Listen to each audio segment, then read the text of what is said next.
Kristen, Yes, are we live? Yes, now we're live. Welcome, everybody, to the House Senate Conference on S.127, the Omnibus Housing Bill. And it is the 29th of May, Thursday, and here we are still. What we're going to do this morning is, first thing is the Senate presented to us yesterday a really well thought through, thank you very much, complete proposal, which really helped us. We met last night and have a proposal to give to you. The limitation is, although we will be using this side by side, the problem is the side by side only shows where we still disagree. And the bill isn't yellow lined. So what we're going to do is actually just walk through our list of what we're doing, because there's a number of areas where we're saying that we're going to work with your language. Okay. And this proposal that we have from you is only on tax increment finance. Yeah, although we can talk a little bit about other stuff. Okay. Yeah, I'm focusing on today, this morning, we're focusing on the chip. Okay, and so I'm going to ask, and so You actually shows. does it show? Right? Yeah, it differences, shows yeah. differences. That's right. Well, this is very new. This is the new one. John can. Yeah, let's have John introduce what we're looking at. All right, John, you want to introduce, am I mischaracterizing? No, not at all. So John Gray, Office of Legislative Counsel. What you have is a side-by-side that shows the differences between the Senate proposal from yesterday related to CHIP and the House proposal related to CHIP from this morning. That's new to you. You also have a standalone doc unhighlighted that is just the House proposal for the CHIP sections. Probably most useful to look at the side-by-side. If the request is to see a doc that shows the changes against the House's former position, I have something that can do that, but I think what is most useful is probably just seeing the differences between the two proposals. The thing that you won't see in the side-by-side is evidence other than what you know to be the case from the different yesterday today of where concessions have been made, because those will not be highlighted sections, right? Those are changes that the House proposal is accepted from the Senate proposal. It doesn't show up as highlighted because those are now the same. So, but I'm happy to explain what those are, because I can just walk through depending on how you guys want to proceed. I think what I'll ask Charlie to do is to walk us through our position issue by issue, which is the some of which I guess could be characterized as concession. We'll take it from there.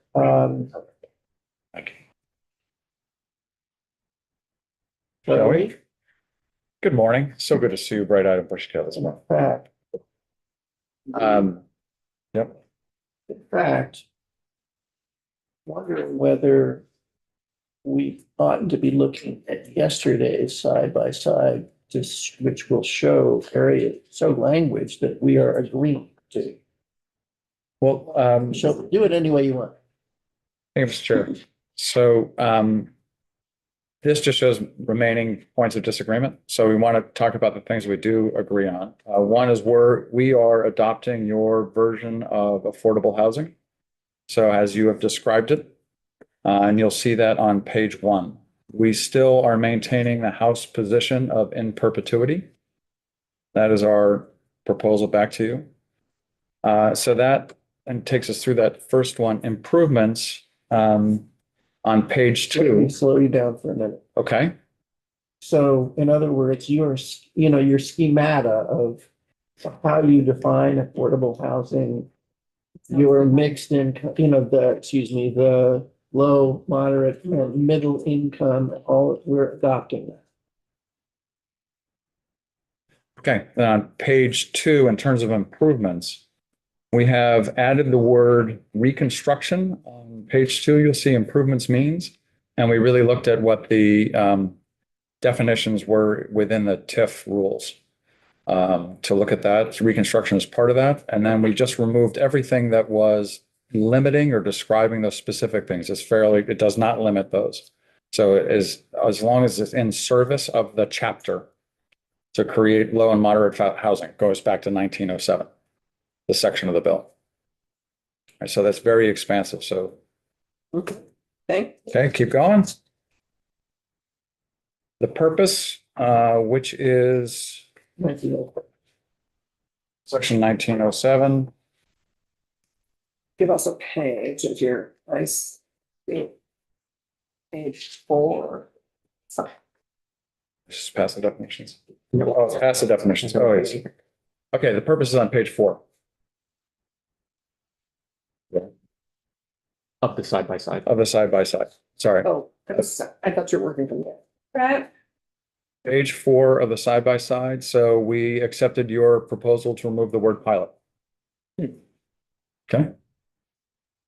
In the interest of time, we should just go to the disagreements because these Well, are I pretty think you- minor. No, I think it's important to hear what they have agreed to. Sorry, I'm sorry, I was on this. So Yeah, I started the side by side. We are going with we are removing pilot. On page 4. So there is no difference between your purpose and our purpose. I don't. Look at the bottom of very It just says no bottom. difference. Oh, I'm sorry, okay, Really right, I'm sorry, I'm. Minor at this point. Got Yeah, it. we're going through this way because it doesn't necessarily jump out where we made a change where we agree. Okay, go on. On number 5, we are still proposing to include in the description of the housing development site and any immediately, we're not agreeing to, and any immediately contiguous parcels.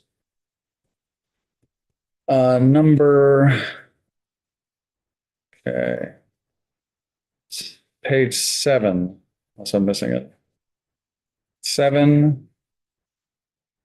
We still have in here the concept of bona fide domicile and perpetuity. And that is another point of disagreement where we have the but for, we agreed to, are we there already? Yeah. On the but for, which is Page on 8. page 8, that's good, yeah. Is it page 8? Yeah, the but for, yeah. Test, I see. So ours adopts what you had proposed. So it takes out all the different 3 guideposts. Remember, we had more language. Right. And which we thought clarifying, we thought was obfuscating, and so we're omitting it and going through that.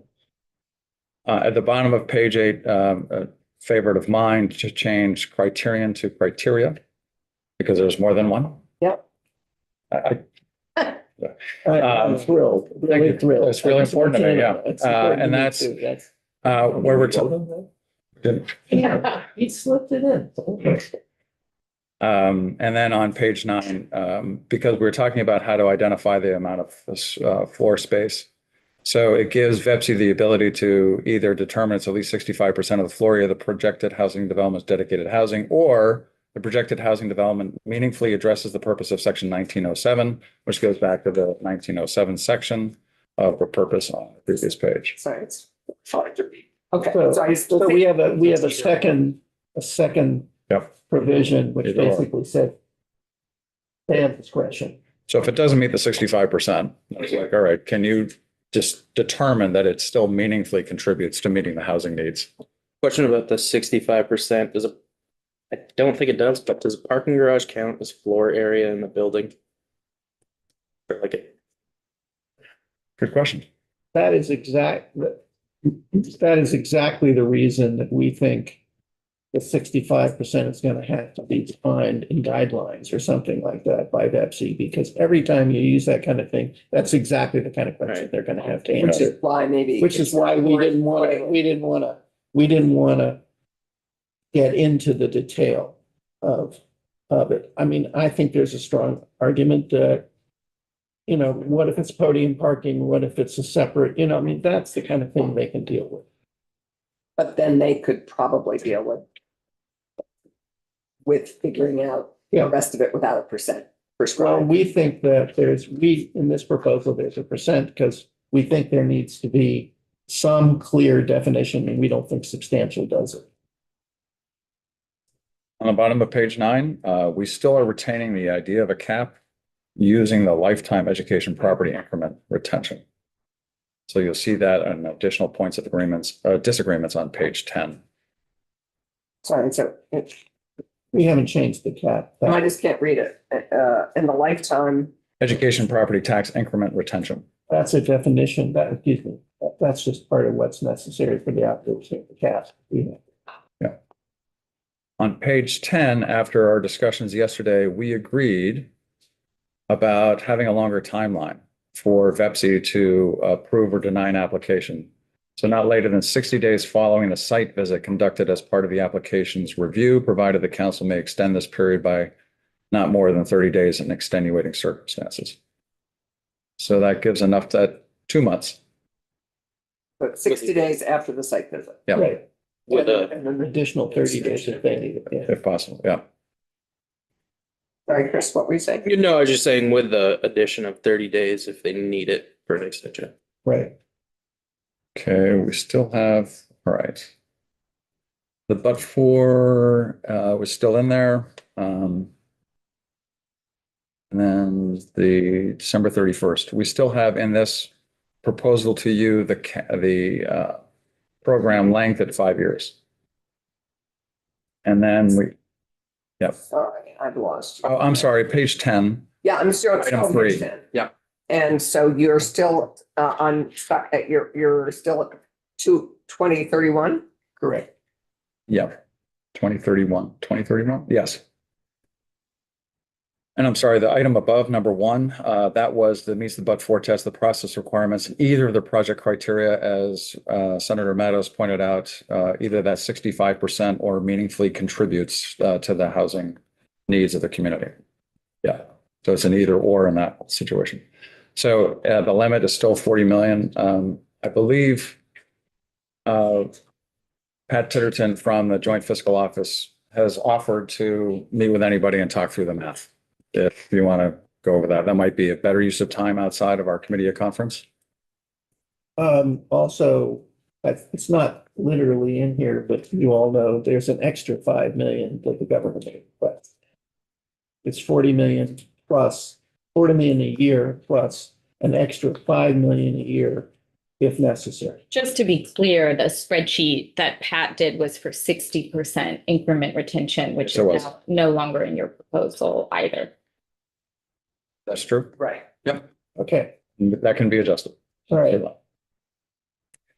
Okay, so now we are on to go through 12, 13, and on to page 14. You had asked for a different increment retention of 75 and 85. We were at 60 and 80. We came up to 65 and 80. That's our proposal at this point.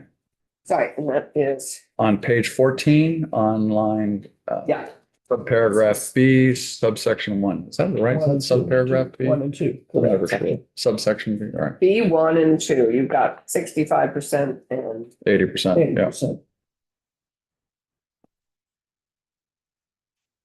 And that's that section, so that's all reprinted there. And so page 17.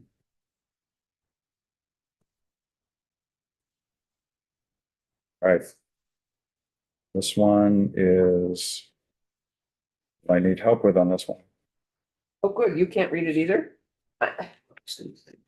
That describe, the bottom line? Oh, yeah, on the criteria, yeah. Yes, okay, right. So on the report annually, so we're looking for a report that describes the common reasons applicants to the Community and Housing Infrastructure Program fail to secure approval for tax increment. Financing includes for each housing infrastructure project approved pursuant to the subchapter the following. Now we're on top of page 18. So we had discussions about really wanting to know what's working, what's not just the statistics on the ones that were approved. So it's not a necessarily detailed analysis, but we're looking for feedback. Yeah. that's This what is we working want, or is not just working. Feedback on what's working and what's not. Sorry, yes, Senator? Charlie, on the bottom of page 17. Yep. We're talking about projects that failed to secure. And then number 1 is the date of approval. Yes, that's on the entire report. Oh, okay. Okay. I thought it stopped at Yeah. the ones that failed. No. Gotcha. Yeah. Got it. Or the ones that didn't, So I'm just kidding. And then, didn't progress. Right, or why they did, was it that they couldn't demonstrate they could produce the increment? Was it that, what was it? I just want to know what's going on. We can fix. Yeah. And if you remember on page 18, there is an item that's missing because it was something that we took out. That was our requirement that the report include all the units that have been sold and offered. Right. So that was a problematic language that you had pointed out to us. So we adopted what you had proposed and then go the number 5 on the right-hand side. As you can see that the sales price for initial offerings of any housing units. Right. And then the other difference are the 11 that you had suggested we agreed to, which is an evaluation of the amount of grantless growth attributable to housing development and the amount of Yeah. grantless growth attributable to value appreciation. And C is still the sunset of January 15th, 2031. We changed the date to, because that was errantly written as 2030. So it's caught by Ledge Council to align with the other part. And then again, on 19, one of my favorite changes is changing criterion to criteria. Yeah. Always amusing to know what strategies. And on page 20, if we go to that, you'll see the removal of the shall for rulemaking. And it is really because of assurances that it was just a normal part of the process. We asked the Vermont Economic Progress Council to issue guidance for the implementation of the subchapter on or before November 1st, 2025. I imagine they may be able to issue it sooner than that based on the discussions we've had. Are you there? Yeah. So just our thought was that the plan, if this works, that you'll be starting to implement January 1. That's right. So then if you work backwards, you're going to need some guidelines for people to understand how the application is going to work and what they can do. So that's why we put a November 1 deadline. If you think that you can do it quicker or you need more time, but we thought the sooner they get done, the sooner that applicants get those guidelines, the easier it would be for them to apply. And I see that Sam has walked in the room. I would hope then they could be distilled and translated in some ways for, not that you're easy to understand, for our towns and all our municipalities, so that we make it really something that is useful and accessible. The last thing that we have not changed at this point is the sunset of TIF. So that's still at December 31st, 2031. So that is our counter proposal on chip. As to non-chip, So we're, Not highlighted because it was not different. Yep, you don't have a countervailing proposal there. and just for I'm sorry, I'm just slow there this morning. We had a fire alarm at the Capitol Plaza, so anything that happens to me right now today, you have to forgive. Awesome. At 2 and so where is the sunset at the Very end. at the very sunset, right? Okay, got it. Because it's not. Can I ask a question of the affordable housing community? yes, Going back to page 7, I just see Chris, I think via chip is watching his Yes, policy. right. Oh, Okay. he's not here. So on page 7, where it says any housing unit within the housing development be offered exclusively as a bona fide domicile in perpetuity. I think it was represented to us yesterday that this exists elsewhere in statute. I don't think that was ever represented. So this is a new concept. it is our position. It's a new concept, and it's one I'm not sure housing community supports. Okay, I'm just That's asking, my is this how you draft any affordable housing language, a bona fide domicile in perpetuity? That doesn't sound familiar to me, but Chris, for the record. Chris Donnelly with Shipping. Thank you. Did you consult with the affordable housing community in drafting this language, Ways and Means? no, because it's not about affordable housing. I, Did you talk to anyone in the housing community? yes. Who was that? I I don't think that cross-examination about this is really meaningful at this point. It's our position. We've given you where we Yeah, are. no. If you disagree with it, then make a counter. I mean, I think it's helpful to know who you talked to Yeah, write well- this language, but I don't think it came out of your committee. I think this is a piece of This is- ways and means. This is part of Ways and Means. Adopted by the House. The other issues are the non-chips issues. I just want to Yeah, mention. let's. I don't, it's not worth it at the moment. The reason is when you go through it, you'll see the two major issues that are out there are appeals. Right. And I need to talk to Ellen, and I haven't. I've asked Ellen to come by, see if she can come by, but she hasn't. So when I talked to Ellen, There's a reference. yeah, we can come back to you. And I have to talk to Representative Burrows about the issue having to do with Universal design. the universal We design. did hear from Chad this morning, from VHFA. Okay, and so I don't go away.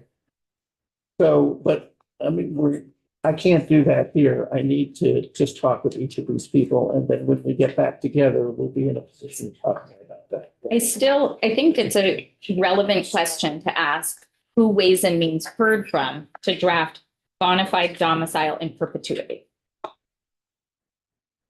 Senator Ram, I think we expressed yesterday that our intent was to make sure that any public funds used to create housing would be for primary housing in perpetuity.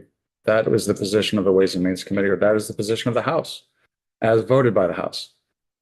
But you didn't hear from anybody. We took a lot of testimony. I can't tell you specifically who testified on that specific word or that concept, but we took a lot of testimony over the weeks and months. It would be a very new housing concept, so it is relevant to us if you didn't hear that this is a phrase commonly used in any of our housing policy. Or in fact. used And we at have all. many other affordable housing and Right, grant okay, I programs that don't don't wanna- use this language. I understand. I've practiced law in this area for 30 years, and I have seen many restrictions placed on properties using a simple covenant. A covenant is a very common way of doing things. Have you seen bona fide domicile in No. perpetuity? It Okay, doesn't matter. It's the same thing. It's easy. The banks, the property lawyers, and the real estate agents are the ones who effectively administer it. and did not testify on this. I think we Okay, should. so we're gonna go. But the non-chip, we're down to just the appeals and universal study and everything else. I have some language on immigrant fair housing that Cameron Yeah. worked on. I have confirmed that the landlords association it works for. I have not confirmed with migrant justice that it works for them, but I think we're getting closer. And that's, you Yeah. have that. Our position Is that the, Our position is to stick with the language in 127. That is, it just lists the three options, not showing any preference for any one of them, one way or the other. That's still in this. It's section 2, as we discussed yesterday. Yeah. That's the It's change. the number 2 is the challenge. In the fair housing. It's on page 9, Page 9 of the, whatever my proposal signed by sign. The issue was in number 2, which is highlighted in yellow, which I think we need to update that language. is it the position of oh, your? right. This is, we've left it. We'd love to see your proposal. That's it. Yeah, and I think Cam Sorry, I has, didn't remember. Okay, Cam has. thank you. All right. Is that, So at this point, I think we should break. Right, I just wanted to say on universal design, Yeah. Chad did confirm that they had supported the notion that it be very focused. But I sent off Chad's comments to Mike DeRocher, so I'm gonna make it back. All right. Can I just ask one more question about the bona fide domicile in perpetuity? Did you hear anything in Ways and Means about how that affects value for the homeowner? Because, I've been in real estate deals where yeah. people won't go forward with something based on covenants that are out there. Yeah. So we didn't, and then my personal experience is working with a nonprofit that creates housing permanent housing for permanent residents. And that in looking at a deed restriction to restrict it to just primary residence does have an effect on value. It does. We did not receive testimony on that, but that program is copied over after programs that are in Vail, also in Bozeman, other places throughout the country, to protect primary housing. In terms of the impact on market value, it varies. Some of those programs actually have a market unto themselves, and it's a very fast turnover market.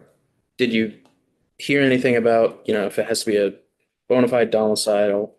Did you hear anything about folks that, we have an older state and maybe they want to go to Florida for the wintertime, so they're not going to be a full-time Vermont resident? Would that kick them out of that housing that they're in? No, they could rent it out, but they can't rent it out short term. I think that, but to answer in the spirit of what you're saying, yes, I do. My own view is that if I agree with Charlie, it affects value. And in fact, one of the things we're dealing with in Vermont is this explosion of short-term rentals is because short-term rentals generally do create, they're more profitable. So if we want to regulate in any way short-term rentals, we're going to be reducing property values from what they theoretically can be. It's just a choice. If we don't do that, well, then we are stuck with the short-term rentals. It's one or the other. Or seasonal, I mean, because I would say short-term rental and seasonal ownership is really a huge impact, yeah. 18% or 17% Yeah, now. right. The other piece I just wanted to bring up in the non-chip stuff was the VHFA language on off-site construction. If you see Chad's email to all of us this morning, they do not support keeping the language in if there's no money. VHFA. Yeah, I'm just saying, there are two pieces. The first piece was about confirming that they had supported the very focused universal design language. And the second piece was if the HFA does not have the capacity, we would kindly ask the conference committee to remove this section of S.127 unless there are resources made available to complete the work. Okay, I think we have to talk to them, assume for your purposes that it's in, because that is a complete 180-degree change of their position. look at I want your to know emails. more. I want to know more about it. Okay. Yeah. That's what they told us. Yeah, That if that's there were why no we took the resources, Yeah, that's why we took it That's out. not what they told us. So I'd like to. There we are. There we are. So I'd like to Raise it resolve because that. It's not a misrepresentation. No, I'm on our not saying it's, end. I know that. I would never think that. No, absolutely. All right. Okay, we are going to go off and confer and talk to and do our vote on kids code. And then when do we want to reconvene? I think Whenever you're ready. whenever you're ready. You want to pick a time, an estimated time, and then text. Let's say 11:30. Okay. I think that's safe. Okay. As long as we have counsel. I don't know what my life will be like. Okay. Right now, I'm told that things are happening and I need to talk to someone, but I am here now. Okay. Might you join us in the cloakroom for Yes. 20 minutes? Let's do it. That's even on the same floor, and you have to go by the slideshow. So if you have any downtime, make sure you check out the slideshow. Okay, we're in recess and